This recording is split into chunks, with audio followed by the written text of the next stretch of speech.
네, 안녕하세요. 대한변호사협회 공인 산재전문 박중영 변호사입니다. 오랫동안 산재전문 변호사로 활동을 하면서 수많은 산재 사건을 다뤘는데요.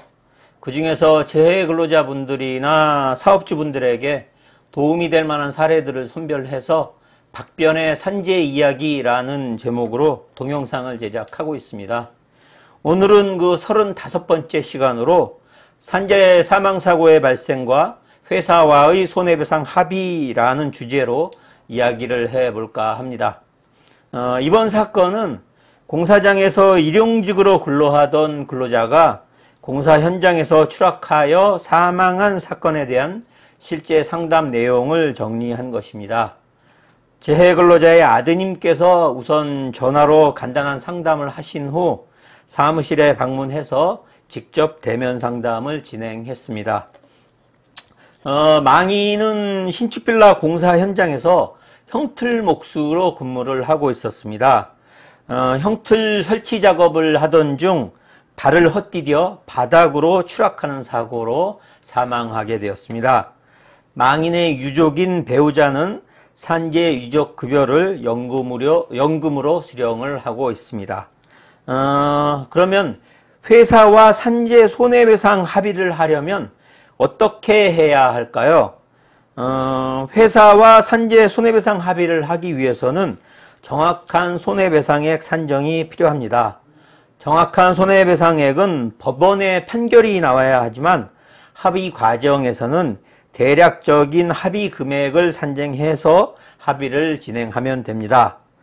합의 금액 산정을 위해서는 최소한 재해자의 사망 당시의 나이, 급여 등을 알아야 합니다.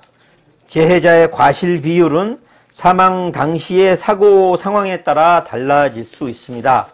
따라서 사고 상황이 기재된 보험급여 지급 확인원과 소득세, 과세 증명서 등이 있으면 대략적인 합의금액 산정은 가능합니다. 회사와 산재 손해배상 합의가 안 되면 어떻게 해야 할까요? 회사와 산재 손해배상 합의가 안 되는 경우에는 회사를 피고로 해서 민사 손해배상 소송을 제기할 수밖에 없습니다. 민사 손해배상 소송을 제기하는 경우 최소 6개월 이상의 재판은 진행되어야 판결이 나오게 됩니다. 상대방이 항소하는 경우 항소심까지 진행되면 그 기간은 더 늦어질 수 있지만 산재 손해배상 소송에서 항소심까지 가는 경우는 그리 많지는 않습니다. 손해배상 소송을 하더라도 소송 비용과 근로복지공단에서 받은 유족급여를 공제하면 남는 게 없게 되는 것은 아닐까요? 근로복지공단에서 유족급여를 지급받는다고 해도 손해배상 소송을 진행하는 경우 위자료에서는 위 금액을 공제할 수 없습니다. 따라서 소송 비용과 산재 보험급여를 공제한다고 해도 회사에 대한 손해배상액이 영원히 되는 경우는 없습니다.